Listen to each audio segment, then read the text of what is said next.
направо! Рядовой...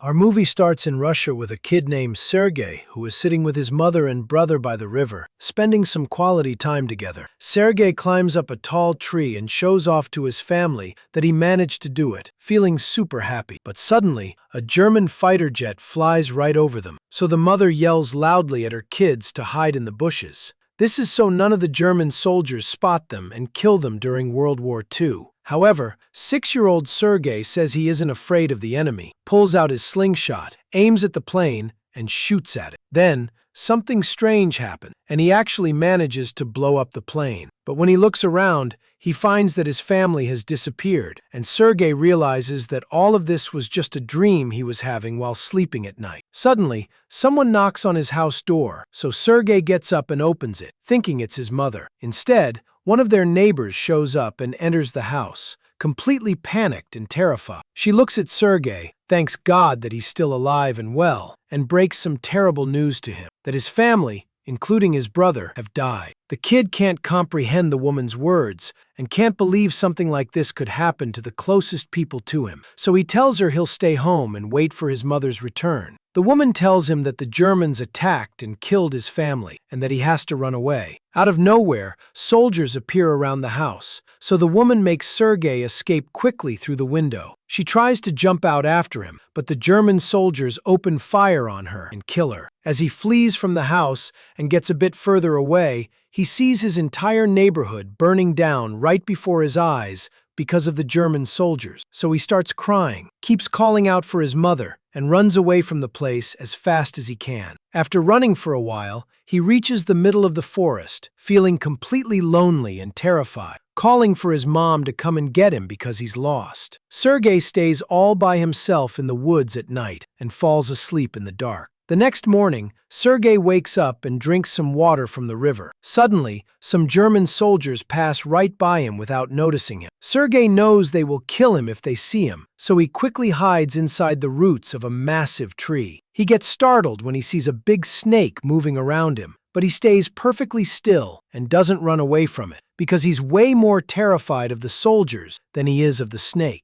The soldiers sit down by the river, light a fire, eat, leave behind their food scraps, and then move out. At that moment, Sergei goes to the spot where they were sitting and eats the leftover food they threw away. By the end of the day, the kid is completely exhausted and starving because he hasn't had a proper meal in 2 days, just wandering through the forest with nowhere to go. On his way, he finds a wild berry, so he bends down and eats it. But suddenly, an explosion goes off right behind him, knocking Sergei to the ground. He walks away completely dizzy, and due to the shock of the explosion, he starts hallucinating that someone is walking behind him. In a situation like this, he grabs a stick as if it's a rifle, talks to the imaginary person chasing him, and tells them he isn't scared and has a weapon. He keeps walking, sits on the ground, and passes out. After a while, as he lies there, 2 soldiers pass by and take him to the Russian military camp. There,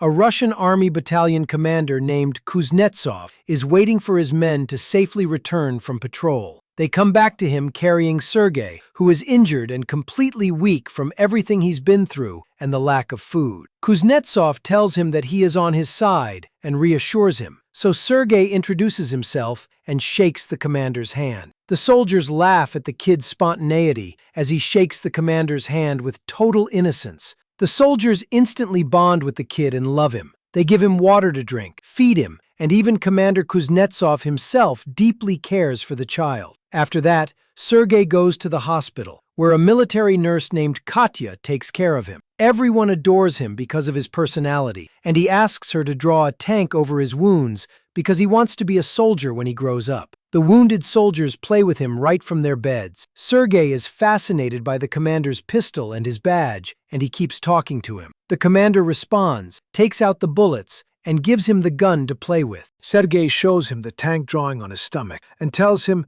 he's going to be a combat soldier when he grows up. Over time, Sergei's wounds begin to heal. Katya asks the commander to let the kid stay at the camp, but he refuses, saying it's not safe for the child and that he wants to send Sergei to an orphanage so they can take care of him. Meanwhile, the soldiers spend their free time playing with him in the hospital. They become deeply attached to him, bringing him food cooked and sent by their own families and letting him play with military binoculars. One day, a soldier goes to the commander and begs him to let little Sergei stay with them at the camp because the troops have grown so attached to the kid and don't want him to leave. Plus, playing with him lifts the heavy burden of war off their shoulders. However, the commander remains firm in his decision to send the child to the orphanage for his own safety. The next day, the Germans attack the Russian camps, leaving many Russian soldiers wounded. A vehicle arrives to take Sergei to the orphanage, so the commander says goodbye to the kid and gives him a toy wooden pistol as a gift. The child hugs him and tells him he's worried about the commander's safety. Deeply moved by the child's hug and words, the commander changes his mind and decides to adopt Sergei as his own son. At night, the soldiers are incredibly happy and overjoyed that Sergei isn't leaving the camp and will stay with them, so they make him a custom military uniform. The next day, the commander wakes Sergei up and gives him the military gear. Sergei puts it on, feeling absolutely thrilled, looking like a real soldier. He keeps running around the camp in his uniform while the soldiers joke around with him. While Sergei is running around, German planes suddenly appear and start dropping bombs. The Russian soldiers move quickly, hiding Sergei in a safe spot away from the explosives before heading off to fight the Germans.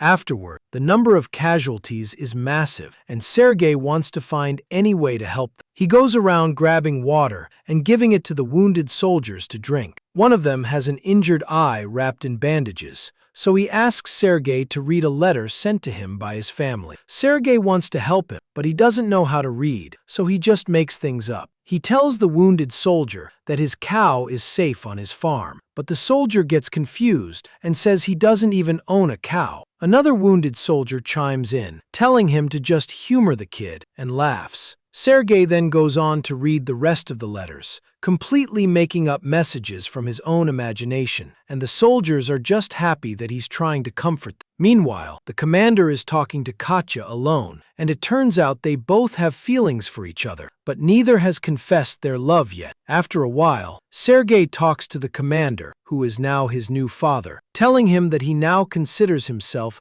a core soldier in the camp, introducing himself with a formal military greeting. On their way, they come across a military outpost damaged by explosions, so his father teaches him to take off his cap out of respect for the souls of the martyrs at the place where they died. The next day, Sergei goes to the commander, insisting on being assigned a mission, so the commander tasks him with delivering letters to the soldiers. Sergei goes out and gets the job done. The soldiers are thrilled with the letters and absolutely delighted that Sergei is the one delivering them, even dancing out of pure joy. The following day, Sergei goes out to a spot far from the camp all by himself with his military binoculars. While playing around, he notices a man's leg sticking out and moving inside a haystack. He runs back to the camp as fast as he can and tells the soldiers there about what he saw. The soldiers think he might just be playing and imagining things, but they go along with him to make sure. They reach the haystack, notice movement inside, and out come two German spies.